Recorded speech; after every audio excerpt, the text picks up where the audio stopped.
Hi welcome to Tejaswi edits. ఈ clip అనేది హారిజెంటల్గా ఉంది కదా, సో నాకు వర్టికల్గా కావాలి అంటే షార్ట్స్ లాగా.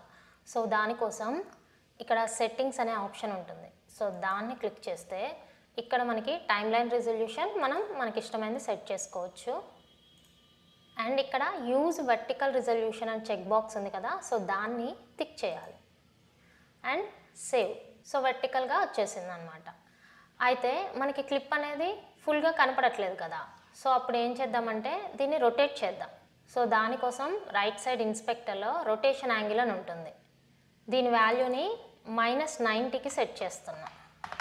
అయితే క్లిప్ అనేది ఫుల్గా మనకు కనపడట్లేదు, సో అందుకనే జూమ్ వాల్యూని డిక్రీజ్ చేయాలి. ఓకే, సెట్ అయింది.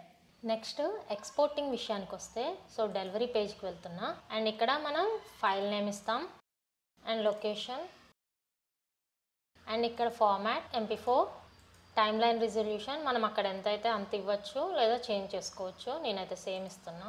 అండ్ ఇక్కడ యూజ్ వర్టికల్ రిజల్యూషన్ టిక్ చేసుకోవాలి and time line frame rate, add render Q and render all. ఈ విధంగా డావిన్సీ రిజాల్వ్లో వర్టికల్ ఎక్స్పోర్టింగ్ సెట్టింగ్స్ అనేవి చేసుకోవాలి.